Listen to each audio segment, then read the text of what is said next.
Jadi kalau ada yang pernah nge-gym tempat gym-gym besar tuh, yang tahu mungkin sekitaran tahun itu tuh ada yang PT-nya pakai baju warna ungu, pakai celana bahan dan sepatu pantofel. Ya, saya di situ.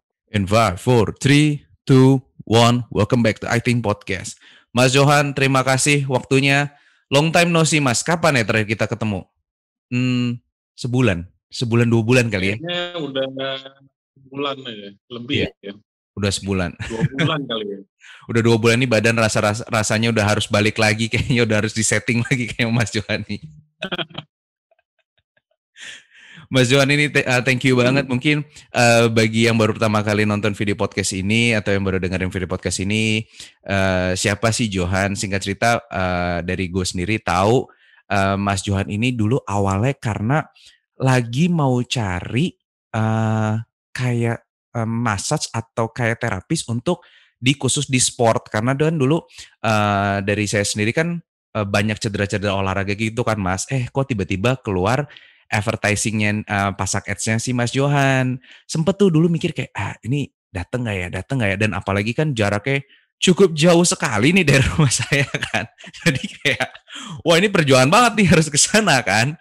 Tapi pas dilihat dari Instagramnya, kayaknya boleh dicoba dan ya so far ini benar-benar yang dulu nggak pernah kepikiran bisa sembuh kayak sekarang, akhirnya bisa sembuh sama Mas Johan. Ini mungkin belum pernah diomongin, tapi thank you loh Mas. Benar-benar kayak cita-cita aku yang selama ini berpikir kayak udah deh terima aja deh kondisi badan. Maksudnya kayak ya gimana ya, udah olahraga udah lama dari kecil, kena benturan, kena bantingan, kayak udah apa ya, bukan hopeless sih, tapi sudah berharapnya dikit untuk bisa balik normal.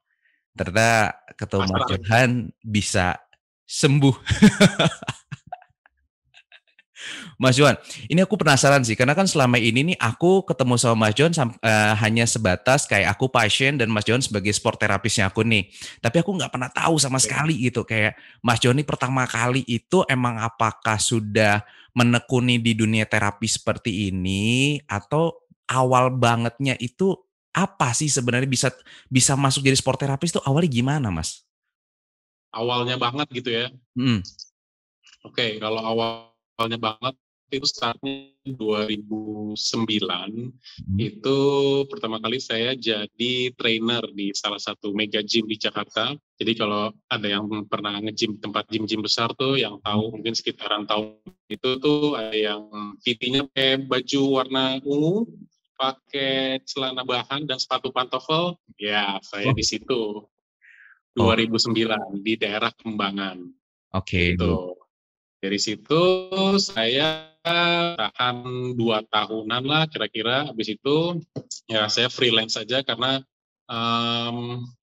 nggak terlalu nyaman ya cara kerjanya gitu. Terus banyak sana, cuman ya kayaknya nggak terlalu bisa berkembang gitu di sana. Jadi saya memutuskan untuk jalan sendiri jadi trainer freelance. Oh, yang Betul. saya one on one gitu Mas ya, yang datang ke Sekitar rumah lah tahun 2000. gitu ya? Betul, Iya iya iya. betul. Hmm. Dari freelance itu, jadi saya mulai beberapa klien 1, 2, 3, 4, 5 dan terusnya klien. Akhirnya tahun 2000 sekitar 2017 lah saya gabung sama klinik di Kemang. Jadi saya jadi bantuin dokter rehab medik. Jadi kalau misalnya kayak Arnold cedera, terus ketemu dokter medik, dia pasti akan saranin untuk dilatih beberapa ototnya yang terkena imbas dari cedera atau bekas operasi misalnya begitu ya. Nah, Bentar Mas, tapi bentar. Mungkin nih sorry ya, aku potong. Aku juga penasaran sih. Maksudnya kan aku sendiri kan juga orang yang masuk ke members di salah satu mega gym juga gitu kan. Dan teman-teman aku cukup banyak juga nih yang profesinya ternyata sama mirip kayak Mas John waktu dulu. Apa yang bikin akhirnya Mas John itu kan biasanya aku tahu adalah mostly kalau misalkan kayak personal trainer dari mega gym keluar pasti akan fokusnya cuman kayak ya udah cari-cari klien terus aja sepanjang segala abad amin begitu terus kan. Apa yang akhirnya Mas Johan kepikiran tiba-tiba kayak, coba ke klinik deh gitu, karena kan agak beda ya, maksudnya biasanya kan orang pasti berpikir kayak, ya udah cari klien atau misalkan bikin kelompok, di latihan lagi. ini tiba-tiba ke ranah malah kesehatan gitu loh. Apa yang bikin Malah ke terapi gitu ya. heeh. Sebenarnya sih dulu waktu di Mega Gym itu saya ketemu ada satu klien, waktu Heeh. itu dia umurnya 62. Jadi menurut bahasanya dia, badannya dia tuh bongkok udang. Jadi udah membungkuk banget Oh, yang gitu. kalau udah orang tua gitu ya Nah, udah ya ya ya. betul, betul. Hmm. Nah, kita latihan lah. Tapi di situ saya belum pakai pijat memijat gitu, baru latihan-latihan aja gitu. Nah, Hmm. beberapa bulan lah sama Pak ini hasilnya bagus dan setelah terlihat lebih bagus ya dia cerita-cerita lah, dia bilang temennya bilang oh badannya lebih tinggi apa segala macam gitu-gitu. Dia bilang terakhirnya dia bilang terima kasih Pak Johan. Nah, di situ saya merasa oh, kok seru banget ya, ada perasaan yang berbeda gitu. Kalau ada orang punya masalah, kita beresin, kita bantu gitu, terus dia bilang terima kasih itu rasanya bahagia gitu, senang gitu. Jadilah dari situ saya mulai belajar sedikit-sedikit tentang postur, belajar lagi lah bahasanya tentang postur apa segala macamnya gitu. Jadi sesimpel karena awalnya Mas Johan ngerasa kayak bisa membantu orang dan akhirnya kata-kata terima kasih itu jadi ibarat kata trigger awal nih ya buat jadi akhirnya kayak oh ini ibarat kata kalau saya bisa bantu orang bisa ada suatu kebahagiaan lain ya dibanding di sampingan dulu dari pendapatan segala macam gitu-gitu ya Mas ya. Betul, betul. Jadi kayak kita merasa ada orang appreciate sama pekerjaan kita, terus itu kan kita jadi kayak somebody gitu ya. Kan perasaan perasaan merasa dihargai itu kan jadi kita merasa lebih pengen lagi nih, pengen lagi nih, pengen lagi nih, pengen bantu orang gitu. Oh. Jadilah saya lebih menekuninya ke arah memperbaiki postur orang gitu daripada misalnya kayak kalau PT kan yang umumnya ngecilin badan, gedein Oh. badan gitu ya. Ah. Saya tuh kurang tarik. Tapi senengnya di bagian yang terapi-terapinya itu. Hmm. Begitu. Berarti itu ini pelajaran juga nih buat orang-orang bahwa sebenarnya terkadang kita tuh mengeluarkan kata-kata atau mengeluarkan kalimat kepada seseorang itu bisa berdampak luar biasa ya. Maksudnya kayak mungkin kalau di hari itu orang itu nggak ketemu Mas John, mungkin hari ini juga Mas John mungkin nggak akan kayak ke-trigger seperti itu kali Mas ya. Ada orang yang appreciate atau Pastinya, pastinya. Ini nih makanya juga buat orang yang lagi nonton atau dengan podcast ini juga kita ada satu belajar juga bahwa kayak terkadang kalau kita ngomong atau kita muji orang itu ada suatu dampak yang ke depannya baik memuji atau baik kita ngomongin jelek-jelekin orang ternyata orang yang kita ajak ngomong tuh bisa berdampak baik dan berdampak buruk gitu. Nah, Mas, ini lanjut. Nah, jadi pada saat Oke. udah mulai tertarik itu udah mulai ada ke-trigger kayak puas ya, ngerasa kayak bisa bantu orang dan akhirnya Mas John tekunin untuk malah yang belajar postural-postural itu Mas ya. Kalau nggak salah tuh aku juga pernah Ya, tuh ketemu PT yang dia kayak duduknya seperti apa, kalau ngangkat tuh posisi apa. Itu yang kalau nggak salah Mas, bener ya? betul. Hmm. Jadi kalau misalnya masalah kita balik ke pengalaman saya ya, Mm-mm. semenjak si Bapak itu bilang terima kasih, terus yang kayaknya saya suka nih di bidang yang di bagian yang ini gitu, bukan di bagian yang PT-PT secara umum. Jadi Mm-mm. maksudnya di bagian terapinya dari situ saya belajar lah, saya belajar pilates gitu, saya belajar anatomi lebih dalam lagi daripada sekedar otot-otot besar, otot-otot yang biasa kita latih gitu. Terus kita belajar ini koneksinya apa ya, ini dengan pergerakan ini gitu. Nah, mulai dari situ lama-lama makin tertarik lah. Nah, karena udah beberapa kali pegang klien, nah dari situlah ada saya diajakin join di klinik yang di Kemang itu, begitu. Oh. Nah, ini juga aku penasaran sih, Mas. Mungkin orang juga berpikir kayak Mas Johan ini belajar postural itu dari kayak ngambil short course lagi kah? Atau benar-benar emang yang belajar sendiri karena kemauan sendiri, googling, baca buku, atau emang ngambil short course gitu, Mas? Kalau belajar posturnya sih kan ada basicnya dari waktu kita masuk di Mega Gym itu kan saya dapat training sekitar 3 bulan gitu ya. Jadi lumayan lah ada basic-basicnya. Nah dari situ ya kita kembangin lagi sendiri, kita belajar lagi, beli buku, baca-baca sana sini gitu.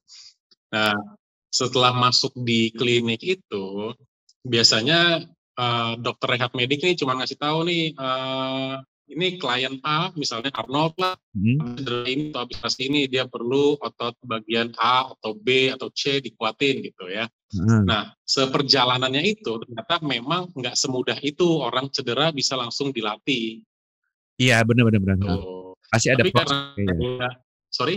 Pasti ada prosesnya juga kan Mas. Maksudnya banyak orang yang cedera itu untuk balik lagi pulih, balik olahraga lagi itu. Jangan kan olahraga untuk kayak berjalan normal atau duduk normal itu kayak wah itu perjuangan banget tuh kalau orang yang habis cedera tuh. Betul. Jadi kalau kita habis operasi atau habis cedera, ini sih sepengalaman saya ya, ada otot-otot yang memang terkompensasi lah dari kejadian-kejadian entah apa itu operasi atau cedera. Nah itu ada otot-otot yang menegang gitu. Nah ini perlu dirilis dulu supaya nanti dia bisa bergerak dengan baik. Jadi maksudnya kalau dokternya bilang harus latihan otot A, B, C, D, misalnya. Nah, kalau kita langsung latihan tuh kadang-kadang nggak bisa. Jadi ada beberapa bagian yang perlu dipikir dulu, begitu. Nah, semenjak saya mulai, pertama awalnya nggak bisa kan, karena saya tahu beberapa pemain kok nggak kayak apa namanya reaksinya kurang gitu. Jadi terkadang latihannya harus di stop dulu karena dia nggak bisa, atau dia nggak kuat, atau dia sakit gitu ya. Nah, dari situ pikir ini kemungkinan memang ada otot-otot yang harus dipijit gitu. Dan setelah saya pakai hasilnya ternyata memang jauh lebih cepat daripada kalau kita langsung latihan gitu. Nah dari situ saya bilang coba deh ambil sertifikasi sports massage atau apa gitu. Nah dari situ saya mau ambil. Nah kebetulan pas saya search itu tahun 2018 lah kira-kira ya, apa 19 ya. Nah, sekitaran situ waktu saya search di sertifikasi sports massage itu terdekat di Indonesia-nya itu masih kayak 8 atau 9 bulan lagi deh dari hari itu ya. Nah, yang terdekat itu ada sebulan, tapi dia di Singapura gitu. Nah, kebetulan istri saya ada pekerjaan di Singapura, jadi ya udah waktunya dicocok-cocokin, jadi saya bisa ikut course yang di Singapura itu. Oke, jadi awal mulanya dari klinik tersebut, terus habis itu mulai mendalami jadi sport terapis ini, jadi Mas ya? Iya, tapi itu sudah diproses belajar, karena saya ketik treat buat orang yang cedera gitu. Nah, Mas, ini menarik juga sih. Ini nggak cuma masalah pekerjaan di sport terapi saja, tapi menurut aku sih dari semua pekerjaan pasti ini. Pertama kan kita kalau di dalam pekerjaan pasti kan harus namanya persistence Mas, di mana kita harus fokus, kita juga harus terus mau belajar. Dan tapi kita nggak bisa mungkirin bahwa di dalam satu pekerjaan pasti ada di titik jenuhnya nih. Apalagi kan juga kalau Mas Johan itu kan pasti kan kalau mijet orang segala macam pasti teknik-tekniknya udah apal, terus habis itu belajar semakin dalam. Apa yang akhirnya buat Mas Johan tuh tetap kayak oh ya gue mau tetap di sini gitu, gue mau tetap fokus di sini gitu. Apa yang bikin terus Mas Johan mau belajar terus sampai hari ini nih tetap kayak ya tetap bekerja seperti di sport terapis ini gitu.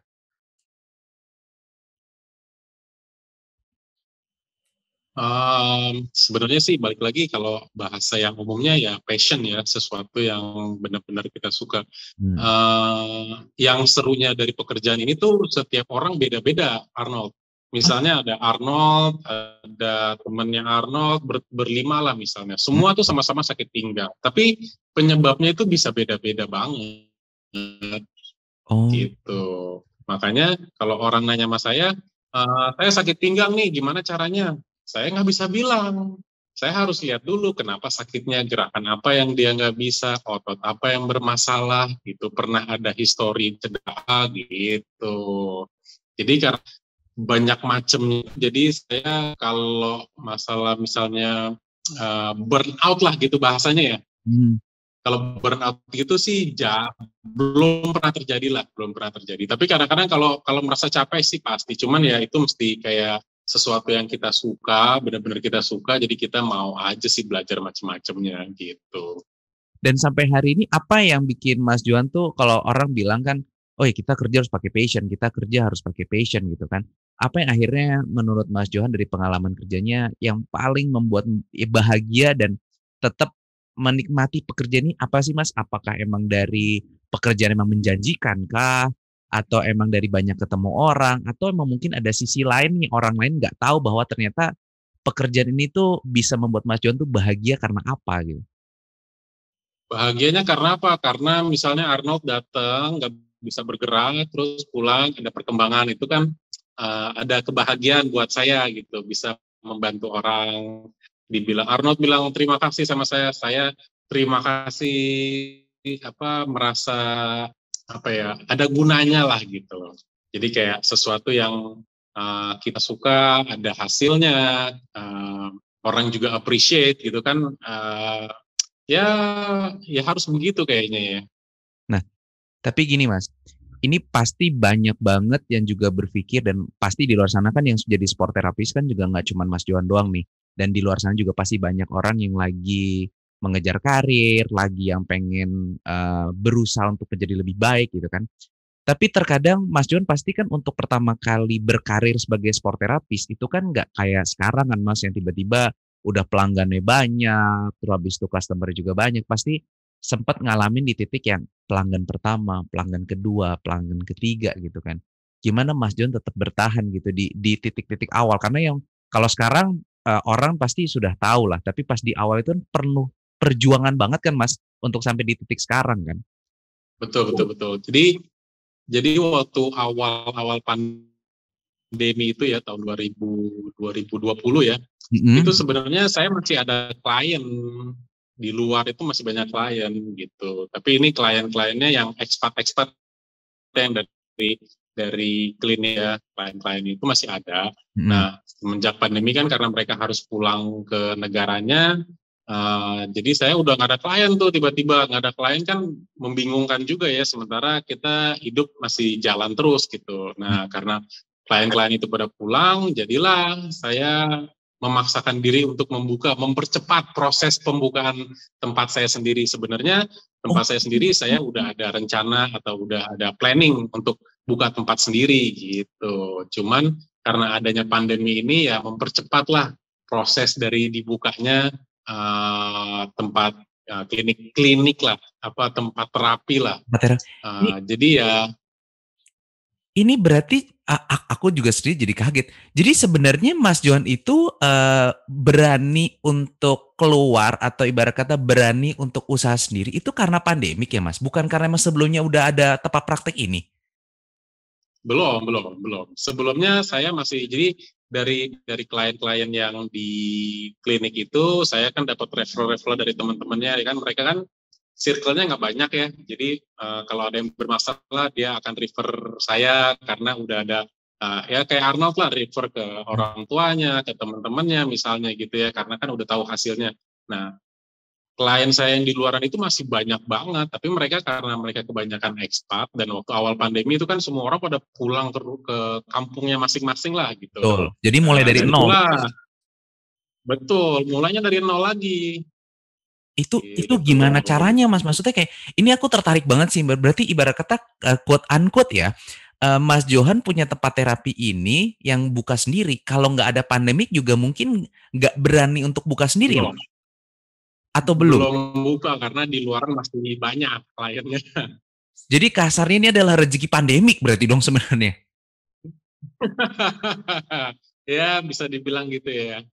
Jadi, nah ini juga menarik karena kan, banyak orang pas lagi pandemik ini itu malah kayak lagi pusing, lagi kayak ngerasa banyak masalah. Mas Johan juga dihadapkan masalah bahwa yang tadi punya klien jadi nol, tapi Mas Johan bisa merubah mindset-nya bahwa kayak, "Gue bisa nih kayaknya nih, gue bisa buat sesuatu yang beda dari yang waktu dulu gue kerjain," gitu kan. Nah, ini aku juga pernah berarti kalau mulai dari nol kliennya pertama kali gimana dapetnya, Mas? Ini kan yang paling sebenarnya dari semua pekerjaan paling susah kan cari klien pertama dong, apalagi yang udah punya nol. mulai lagi nih dari nol lagi? Jadi saya mulai Instagram Joe Remedy itu udah agak lama. Jadi saya suka sharing-sharing gerakan-gerakan yang ringan. Karena kan kayak Arnold bilang di luaran tuh banyak tuh yang sharing-sharing gerakan gitu kan. Mhm. Nah ini karena saya udah agak lama, jadi teman-teman saya udah mulai banyak tuh di Instagram. Begitu. Jadi pas saya mau buka, pertama tuh saya kasih free buat 10 orang. Gitu. Oh. Dari situlah satu, dia refer ke temennya, saya pasang iklan lagi, gitu. Lama-lama, ya lumayan lah Arnold, oke lah. Oh, jadi awal mulanya itu pas pandemik, terus abis itu buka gratis dulu tuh Mas pertama kali? Nggak ada yang namanya pasang Gratis, tarif, nggak ada apa gitu, nggak ada tuh dulu? nggak ada. Jadi kita, istilah promo lah gitu ya. Wow. Berarti bener-bener mulai dari bawah banget, mulai dari awal banget yang nggak ada referensi, Mulai lagi. yang nggak ada kayak bingung, nggak tahu juga kan kayak kita harus kemana. Berarti awal mulai dari Instagram doang nih Mas, klien-klien pertamanya? Iya, betul banget dari Instagram. Jadi karena saya suka sharing-sharing masalah cedera, masalah latihan-latihan, karena uh, saya lihat Instagram di mana gitu, saya lupa kok ini kayaknya saya juga bisa nih bikin kayak gini-gini, iseng lah bikin Instagram itulah. Jadi sharing-sharing, follow-follow orang, ngobrol sama orang gitu kan. Lama-lama mungkin buat beberapa orang Instagram saya bermanfaat, jadi banyak yang beberapa orang follow lah gitu. Dari situlah saya mulai istilahnya marketingnya gitu ya, Oh. dari Instagram. Mas, ini bagi tips dong Mas, ini kan juga pasti banyak, ini kan juga lagi pandemi kayak gini kan semua orang juga pasti pakai Instagram Mas ya. Mau nggak mau sekarang semua jasa atau apapun jualan pakai online kan. Itu Mas John pertama kali pakai Instagram, itu emang sudah di-planning-kan rencananya bahwa oh ini saya mau buat kayak begini-begini, strategi marketing saya kayak begini, atau emang ya udah flow aja gitu ngalir kayak ayo mau buat ini post, atau gimana Mas? Sebenarnya kalau kita lihat-lihat influencer di Instagram itu triknya sama. Biasanya mereka akan bilang kita kasih dulu, baru kita nanti akan terima gitu kan ya. Mhm. Tapi pada saat saya mulai Instagram saya ini, saya nggak tahu itu. Saya cuma merasa saya kadang-kadang orangnya suka tertantang gitu ya. Jadi kalau Mhm. lihat orang lain bisa, kok saya nggak bisa. Apalagi ilmunya mirip-mirip lah kira-kira gitu ya. Jadi saya merasa tertantang, jadi saya bikin video singkat gitu yang di Instagram. Nah, dari situlah jadi mulai banyak temennya gitu. Oh, berawal gara-gara melihat orang lain dulu ya, Mas ya? Ya, lihat orang lain bisa, kok saya nggak bisa gitu ya. Tapi kalau kita pikir-pikir lagi ya di saat di posisi sekarang, Mhm. itu memang mungkin kayak trik marketing ya, tapi sih enggak juga. Pada saat itu sih saya nggak kepikiran untuk berbagi sih saya nggak kepikiran untuk itu. Cuman saya merasa tertantang aja, kok orang bisa bikin itu, banyak yang lihat ya gitu ya, banyak yang bilang terima kasih ya, bisa bermanfaat ya gitu. Jadilah saya mulai satu-satu video, lama-lama banyak temennya, jadi ya sekarang bisa kalau kita misalnya mau kasih promo, ada yang bisa datang gitu. Oh, Mas, ini juga tertarik juga nih. Ini kan maksudnya di bidang yang amat sangat bukan amat sangat, bahkan kayak jauh banget kan kayak Mas Johan dari trainer, terus habis itu dari jadi akhirnya terapis, ini ke Instagram nih. Ini kan maksudnya ada belajar baru lagi kan. Nah, eee kira-kira tuh pada saat sekarang ini, Mas Johan kan juga pasang ads segala macam kan. Itu pasang ads itu emang Mas Johan itu sudah belajar lagi sama orang atau juga belajar lagi sendiri? Karena kan reach-nya bagus banget aku Sebelum lihat ini kan. gimana? Kan aku lihat juga sekarang iklannya itu, bagus banget gitu, karena aku aja sampai hari ini tuh masih kadang-kadang dapat iklannya Mas Johan juga nih, yang kayak misalkan, yang tips-tips apa itu masih dapat kan. Nah, itu emang apakah Mas Johan belajar lagi atau emang ya udah pasang aja iklan gitu? Saya sih maju aja, belajar aja. Semua pasti perlu perlu belajar lah. Cuman kalau kita nggak mulai, kita nggak tahu kita kurangnya di mana gitu. Kayak misalnya kayak kita bikin video tentang latihan, kita nggak tahu nih angle-nya yang bagus sebelah mana. Kalau di tempat kita nih cahayanya bagusnya jam berapa gitu ya, misalnya kayak hal-hal simple gitu yang nggak ketahuan tuh kita nggak tahu kalau kita nggak mulai. Sama kayak misalnya saya bikin video tentang treatment klien-klien, saya nggak tahu nih posisi ngambilnya di sebelah mana, tapi ambil aja dulu, masalah jadi di posting di Instagram apa enggak itu kan bisa urusan nanti lah, kita sambil belajar gitu. Begitu juga dengan masukin ads-nya gitu. Pasti ada salah-salahnya pasti, tapi ya ini sampai saat ini juga masih proses belajar sih, Arnold. Wow. Ini nih, maksudnya aku juga jadi belajar juga gitu. Maksudnya ini juga sebagai apa ya, kayak pengingat buat anak-anak milenial sekarang atau anak-anak muda zaman sekarang bahwa kayak Mas Johan sendiri juga pasti kan ada keterbatasan dulu yang nggak mungkin kayak bingung juga Instagram harus apa. Terus habis itu juga dari personal trainer sampai jadi sport terapis. Ternyata orang yang pikir selama ini harus belajar dulu, ngerti dulu sampai detail. Ternyata Mas Johan itu benar-benar ya udah lakukan, belajar, update, lakukan, belajar, update. Itu yang akhirnya yang aku lihat juga sekarang sih, maksudnya kayak dari aku, kalau aku sendiri kayak bersyukur banget nih malam ini aku bisa ngobrol-ngobrol sama Mas Johan juga bahwa belajar sesuatu dan menjadi reminder lagi buat kita dan buat aku juga bahwa kita harus bisa terus berkarya atau kita mulai aja dulu gitu kasarnya, bahwa kita nggak perlu takut kayak ke depannya seperti apa, karena bahkan kayak Mas Johan pun aja sekarang bisa punya tempat seperti sekarang ini, bisa menjadi sport terapis ini malah karena pandemik, yang tadinya orang berpikir bahwa pandemik corona ini orang lagi pusing nggak ada kerjaan, malah ini bisa ke-convert menjadi suatu hal yang bisa menghasilkan gitu loh. Mas, ini terima kasih banget ya Mas ya udah sharing-sharing, bagi-bagi. Sama-sama. Aku belajar banyak nih, maksudnya nggak cuman masalah kita untuk kesehatan aja, karena nanti buat teman-teman yang nonton video ini harus follow dan harus lihat juga Instagramnya Mas John, karena di situ kalau yang sekarang masih belum bisa sempat datang ke tempat terapisnya Mas John kan banyak video-video masih kemarin aku juga lihat banyak banget dari kita olahraga seperti apa, terus habis itu kalau menghilangkan pegel punggung seperti apa, itu banyak banget teman-teman bisa lihat di Instagram sana.